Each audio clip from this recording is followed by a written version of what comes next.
Hello friends, स्वागत है आपका यूजीसी नेट हिंदी साहित्य चैनल में। हम यूजीसी नेट हिंदी साहित्य के प्रिपरेशन कर रहे हैं, जिसमें हम इकाई 2 पढ़ रहे हैं। इकाई 2 में हम आदिकाल पढ़ रहे हैं। इस क्लास से पहले हम सिद्ध साहित्य पढ़ चुके हैं और आज हम पढ़ेंगे जैन साहित्य। जैन साहित्य की विशेषताएँ और उनके जो प्रमुख कवि है और उनकी रचनाएँ। अब पढ़ेंगे जैन साहित्य की विशेषताएं। जैन साहित्य की विशेषताएं क्या क्या थी कि जैन साहित्य व्याकरण के नियमों से बंधा था। कि जैन साहित्य की जितनी भी रचनाएं थी उन सभी रचनाओं में व्याकरण के नियम थे। उसके बाद है कि इससे हमें आदिकाल की स्थिति का पता चलता है। कि जो जैन साहित्य है उसी से हमें पता चलता है आदिकाल का जो समय था उस समय कैसी परिस्थितियाँ थी, कैसी स्थिति थी, कि सामाजिक, राजनीतिक और आर्थिक स्थिति कैसी थी। ये हमें जैन साहित्य से पता चलता है। जैन साहित्य को हम जब पढ़ते हैं तब हमें उस समय की सभी स्थिति और परिस्थिति का पता चल जाता है। उसके बाद आता है इनकी भाषा पर अपभ्रंश का विशेष प्रभाव था। आदिकाल में मुख्यतः जो रचनाएं थी वो अपभ्रंश भाषा में ही लिखी गई थी और जैन साहित्य में भी अपभ्रंश भाषा का ही प्रभाव था। कि अब जैन साहित्य में हिंदी भाषा प्रारंभ हो गई थी, मतलब आरंभिक कुछ जैन साहित्य में हमें हिंदी के कुछ आरंभिक पुट मिलते हैं, लेकिन फिर भी उस समय विशेष जो भाषा थी वो अपभ्रंश भाषा ही थी। उसके बाद आता है हिंदी। इस जैन साहित्य में छंद को दोहा छंद था और जो प्रमुख रस था वो शांत रस था। उसके बाद आता है जैन साहित्य ने अपने मत का प्रचार प्रसार देश के पश्चिमी भागों में किया था। सिद्ध साहित्य क्या थे, कहाँ थे? पूर्वी भाग में।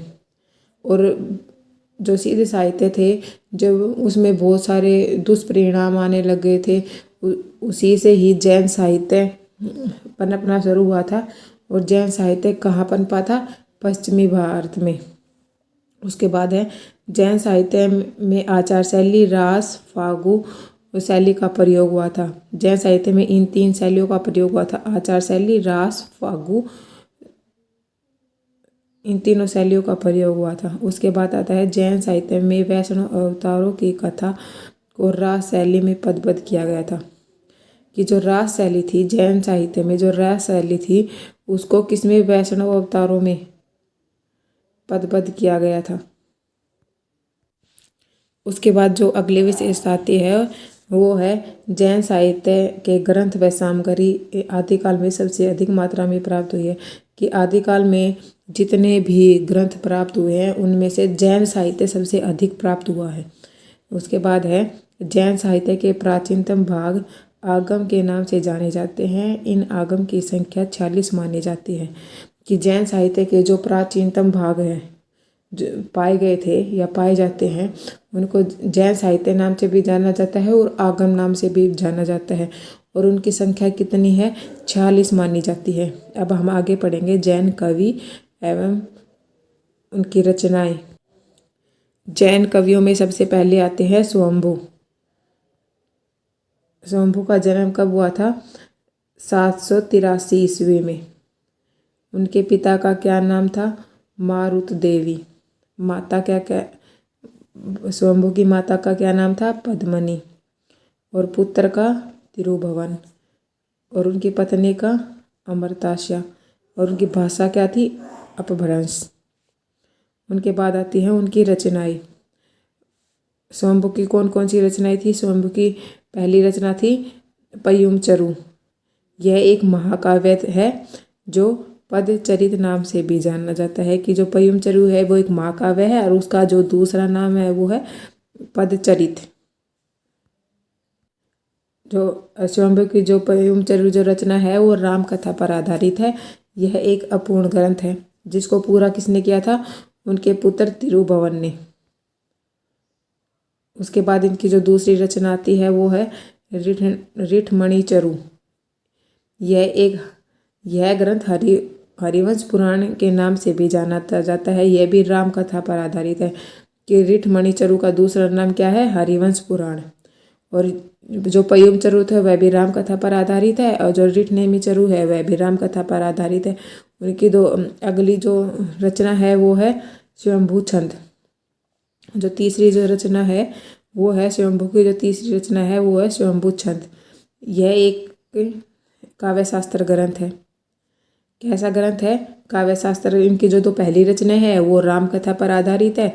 जो पहली है पयुम चरु वो महाकाव्य है, पर वो अपूर्ण है। पूर्ण किसने किया था? उनके पुत्र तिरुभुवन ने। उसके बाद आता है स्वयंभू छंद। यह एक काव्य शास्त्र है, काव्य शास्त्र का ग्रंथ है। उसके बाद आता है इनके स्वयंभू के बारे में कुछ महत्वपूर्ण बातें हैं जो जिनमें है स्वयंभू को अपभ्रंश का वाल्मीकि तथा व्यास कहा जाता है।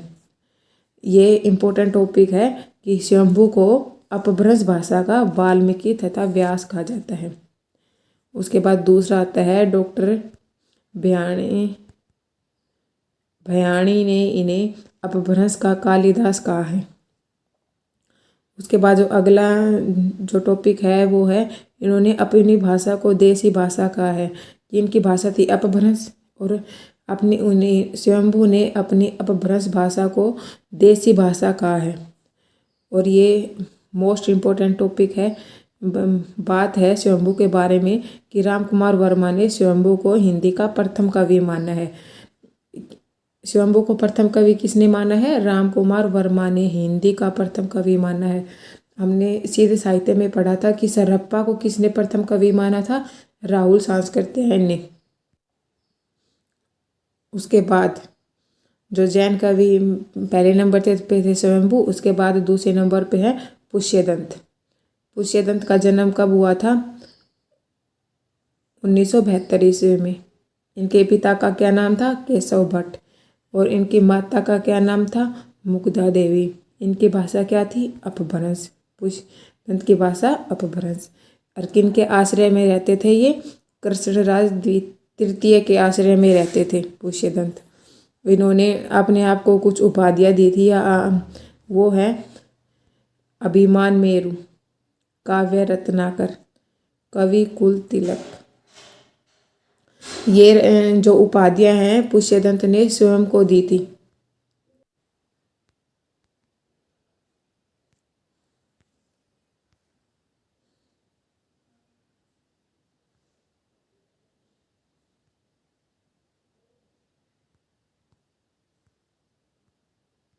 इसमें कामदेव और नाग कुमार के चरित्र वर्णन किया गया है अन्य कुमार में।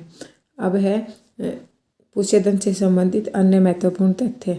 उनमें है डॉक्टर भयाणी ने अपभ्रंश का बहुभूति कहा है। डॉक्टर भयाणी ने किसे कहा है अपभ्रंश का बहुभूति? पुष्यदंत को। हमने पीछे पढ़ा था स्वयंभू को क्या कहा था? कालिदास।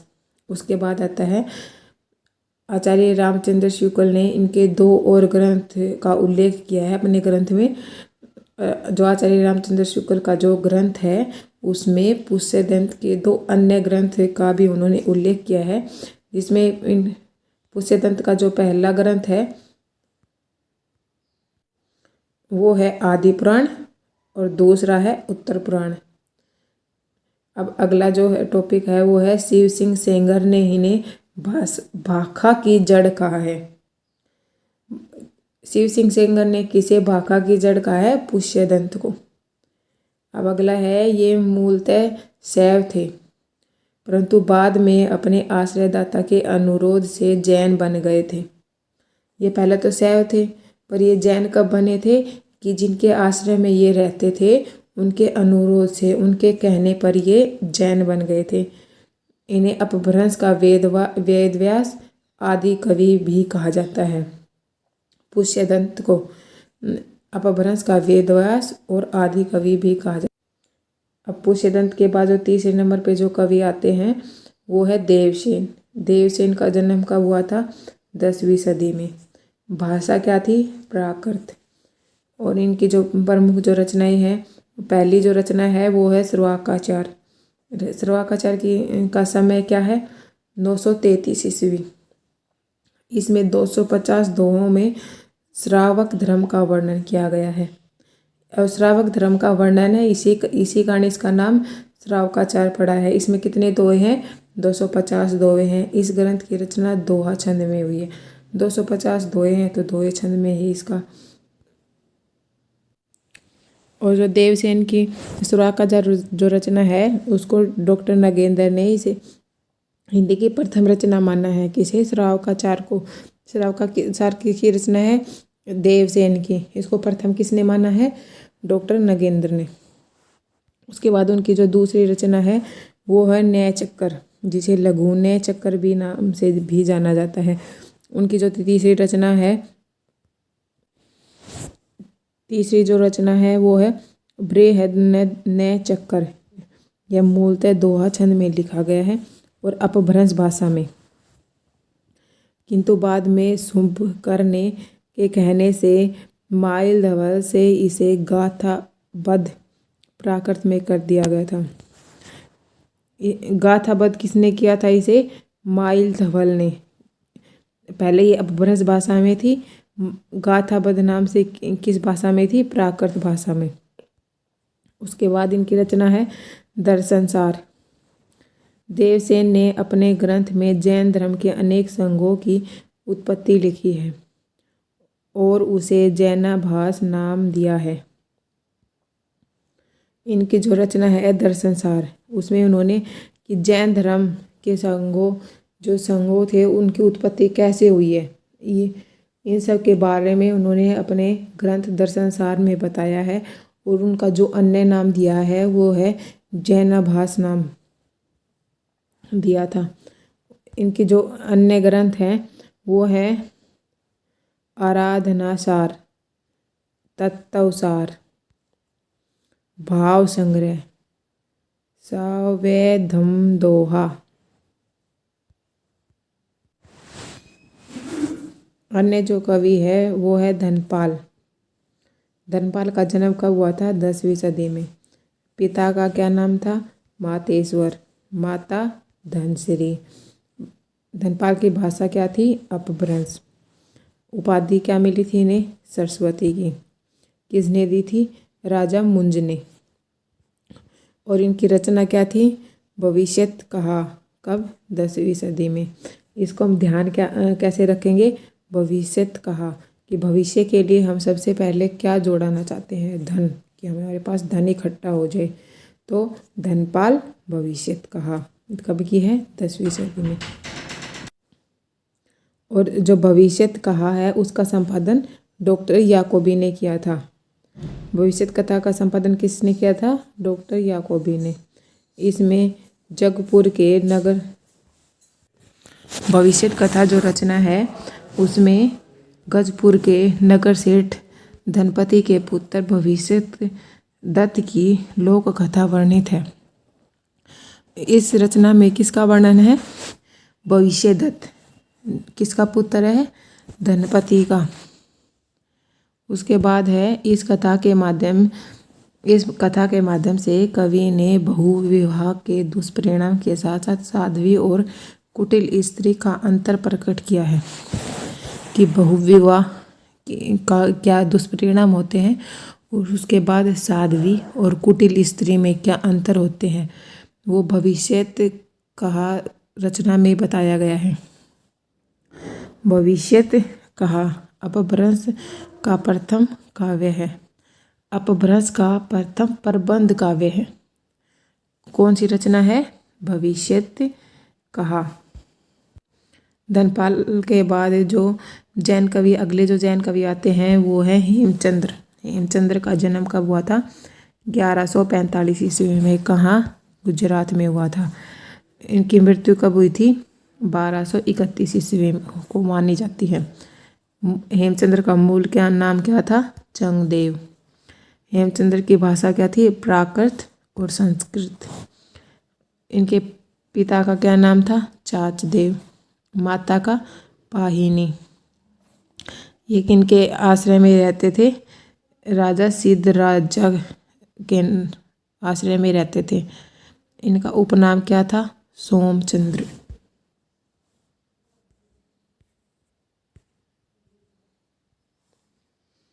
इन्हें क्या उपाधि मिली थी? प्राकृत का पाणिनि। हेमचंद्र को प्राकृत का पाणिनि कहा जाता था। इनके गुरु कौन थे? देवचंद्र सूरी। हेम, हम उपाधि को कैसे याद करेंगे कि हेम, हेम मतलब हिम, बर्फ। और प्राकृत का पाणिनि, पाणिनि को हम क्या बनाएंगे? पानी। पानी से क्या बनती है? बर्फ। और बर्फ से क्या बनता है? पानी। मतलब हेम, हेमचंद्र। हिम से हेमचंद्र और पाणिनि से पानी, पानी या पानी कहते हैं हम। ठीक है। वो जो हेमचंद्र थे 21 वर्ष की अल्प आयु में आचार्य पद से सम्मानित किए गए थे। 21 वर्ष की आयु में ही इन्हें आचार्य का पद मिल गया था। इनकी जो रचनाएं हैं वो है, पहली रचना है सिद्धहेम, जिसका दूसरा नाम है शब्दानुशासन। ये प्राकृत का व्याकरण है। जो शब्दानुशासन जो रचना है वो प्राकृत का व्याकरण है। यह इनका प्रसिद्ध काव्य ग्रंथ है। इसमें इन्होंने क्या क्या दिया है? संस्कृत, प्राकृत और अपभ्रंश तीनों के उदाहरण रूप में समावेश किया है। किसमें? जो शब्दानुशासन जो इनका प्राकृत व्याकरण है उसमें संस्कृत, प्राकृत और अपभ्रंश तीनों भाषाओं के उदाहरण दिए हैं इसमें इन्होंने। उसके बाद इनकी जो दूसरी रचना है वो है कुमारपाल चरित्र। यह एक प्राकृत काव्य है।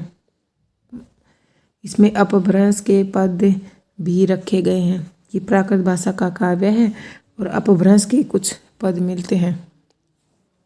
इनके जो अन्य ग्रंथ है वो है योगसार, शब्दानुशासन, देसी नाममाला कोश।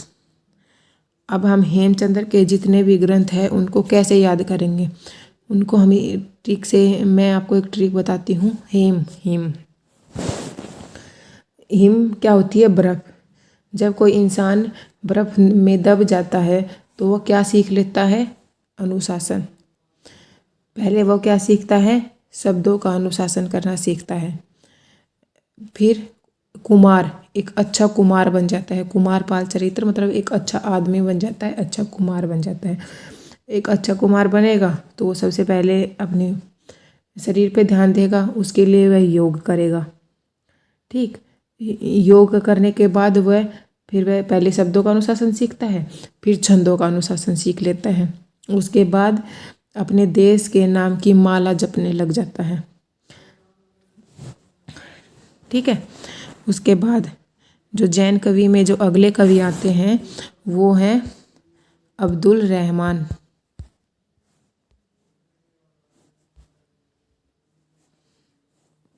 इनकी जो रचना है, अब्दुल रहमान की जो रचना है वो है संदेश रासक। यह एक खंड काव्य है। यह कब रचा गया था? 12वीं सदी के उत्तरार्ध में और 13वीं सदी के पूर्वार्ध में इसकी रचना हुई थी। यह धर्मेतर रास ग्रंथ है। यह प्रथम, मतलब धर्म पर आधारित प्रथम रास ग्रंथ है। संदेश रासक में क्या है? विक्रमपुर की एक वियोगिनी की व्याख्या व्यक्त हुई है कि विक्रमपुर की एक वियोगिनी थी, उसकी व्याख्या बताई गई है संदेश रासक में। संदेश रासक में अवहट का उल्लेख भी मिलता है। अपभ्रंश की रचना है पर इसमें अवहट के कुछ पुट मिलते हैं, हमें थोड़ा थोड़ा उल्लेख मिलता है। यह ग्रंथ देसी भाषा में मुसलमान द्वारा रचित प्रथम ग्रंथ था। कि अपभ्रंश उस समय देसी भाषा थी, देश की भाषा थी, तो यह ग्रंथ मुसलमान द्वारा रचित प्रथम ग्रंथ था। देसी भाषा में जो रचा गया था किसी मुसलमान के द्वारा, वो प्रथम ग्रंथ था संदेश रासक। उसके बाद जो और कवि आते हैं वो है शालिभद्र सूरी। शालिभद्र सूरी की कौन सी रचना है? भारतेश्वर बाहुबली रास का समय क्या है? 1184 ईस्वी। इनकी जो दूसरी रचना है वो है बुद्धि रास।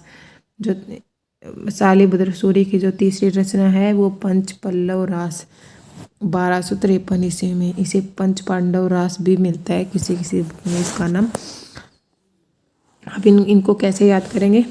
शालिभद्र सूरी की जो रचना है उनको कैसे याद करेंगे कि साली है, वो कैसा जीजा चाहती है, पंच पांडव जैसा, और उसमें वो बाहुबली भी हो और उसमें बुद्धि भी हो, कि कोई भी साली हो वो अपने लिए कैसा जीजा चाहेगी, पंच पांडव के जैसा, जो बाहुबली भी हो और जिसमें बुद्धि भी हो। उसके बाद है जो बुद्धिरास जो ग्रंथ है उसका संग्रह उनके शिष्य सीवी ने किया था। किसके?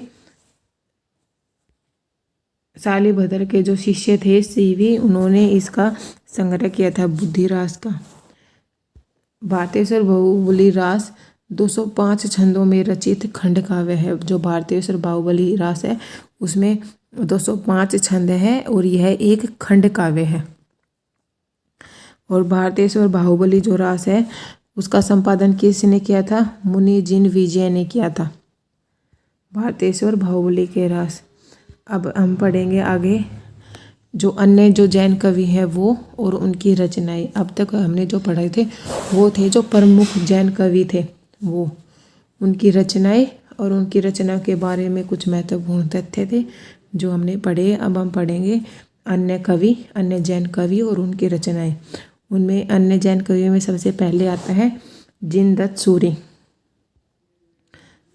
जिनदत्त सूरी की रचना का क्या नाम था? उपदेश रसायन रास। कब रची थी? 1114 ईस्वी में। इसमें 80 पदों का नृत्य गीत रास लीला है। हम इसको कैसे जिनदत्त को मैंने कैसे याद किया था कि जिनदत्त को हमने बनाया था संजय दत्त की जो मूवी देखे थे संजू, तो उसमें हमें कुछ ना कुछ सीखने को ही मिलता है, एक उपदेश मिलता है। वैसे मैंने इसको याद किया था जिनदत्त को क्या बनाया था? संजय दत्त। और उनकी रचना जो संजू है उससे हमें क्या मिलता है? कुछ सीखने को मिलता है, तो एक उपदेश मिलता है। तो जिनदत्त सूरी की रचना उपदेश रसायन रास।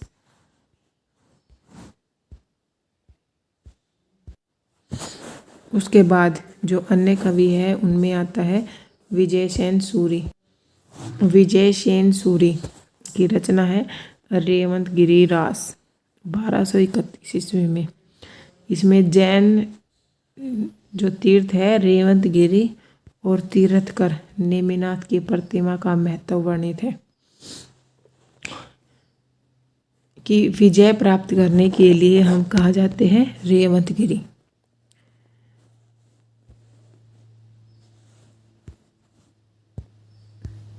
अगले जो कवि हैं वो है आसगु की रचना है चंदनबाला रास और जीव दयाराम। हम इसको कैसे याद करेंगे कि हमें किसी भी चीज़ की जब आस होती है तो हम चंदन का टीका लगाते हैं। किसको लगाते हैं? किसी इंसान को, और उसे ताकि राम की उसे दया मिल सके। आस होती है तो क्या करते हैं? चंदन का टीका लगाते हैं और ताकि उस पर राम की दया बनी रहे। तो आसगु की रचना चंदनबाला रास कब है? 1200 ईस्वी। और जीव दयाराम ये भी 1200 ईस्वी। जो चंदनबाला रास है वह एक लघु कथानक पर आधारित खंड काव्य है जिसमें करुण रस है। उसके बाद है जीव दयाराम की रचना 1200 ईस्वी में हुई थी। इसमें 53 छंद है। उसके बाद है सोमप्रभ सूरी की रचना है कुमारपाल प्रतिबोध 1184 ईस्वी में। कि हम सोमवार का व्रत किस लिए करते हैं? एक अच्छा कुमार पाने के लिए, एक अच्छे कुमार का बोध करने के लिए। इसकी रचना कब हुई थी? 1184 ईस्वी में। उसके बाद है सुमति मणि की रचना है नेमिनाथ रास 1213 ईस्वी में। उसके बाद है देवप्रभ सूरी की रचना है कुमारपाल रास। और अगले हैं वो है हीरानंद सूरी की रचना है कलिकाल रास। अन्य जो कवि है वो है देहलनी। देहलनी की रचना है जय कुमार रास, 14वीं सदी में रची गई थी और राजस्थान भारती पत्रिका में प्रकाशित हुई थी। इसका संपादन किसने किया था? अगरचंद नाहटा ने। उसके बाद है पहालन, इसकी रचना है आबूरास। पहालन की रचना है आबूरास। उसके बाद आते हैं मुनीराम सिंह। मुनीराम सिंह एक रहस्यवादी कवि थे और इनकी जो रचना है वो है पाहुड़ दोहा, 1000 ईस्वी में रची गई थी। इसको हमने याद किया था कि जो मुनि होते हैं, जितने भी मुनि होते हैं वो पहाड़ पे बैठ के दोहा लिखते हैं, पाहुड़ दोहा। उसके बाद आता है जैनाचार्य मेरुतुंग, प्रबंध चिंतामणि, 1304 ईस्वी में। तो इसको कैसे याद करेंगे? मेरी तू चिंता मत कर, मैंने इसको याद किया था, मेरी तू चिंतामणि, चिंता मत कर। उसके बाद है राजशेखर सूरी। राजशेखर सूरी की जो रचना है वो है नेमिनाथ फागू। अगले जो कवि हैं वो श्रीधर रणमल छंद। इसको मैंने क्या किया था? अगले जो कवि है वो है जयेंदु। जयेंदु की रचना है परमात्मा प्रकाश और योगसार। जयेंदु कब के हैं? 6वीं शताब्दी के। अपभ्रंश से दोहे की शुरुआत जयेंदु की रचना में ही मिलती है। सरप्पा में प्रथम बताया जाता है, पर जो प्रारंभिक जो पुट थे अपभ्रंश भाषा में दोहे के, वो हमें जयेंदु में ही मिलने शुरू हो गए थे। अब इसको कैसे याद करेंगे? कि जो इंदु मतलब लड़की का नाम होता है इंदु, कि जो इंदु योग करती है और परमात्मा को याद करती है उसके जीवन में प्रकाश ही प्रकाश रहता है। कि जो इंदु योग करती है, परमात्मा को याद करती है, उसके जीवन में प्रकाश ही प्रकाश रहता है। उसके बाद जो अगले कवि हैं वो है लक्ष्मीधर। लक्ष्मीधर की रचना है प्राकृत पैंगलम, 14वीं सदी में। अगले जो कवि हैं वो है होल कवि। होल कवि की रचना है गाथा सप्तशती। उसके बाद व्यास कवि, नल दमयंती कथा, लालचंद कवि, पद्मनी चरित्र। Thank you for watching. अगर आपको वीडियो अच्छी लगे तो लाइक शेयर एंड सब्सक्राइब करें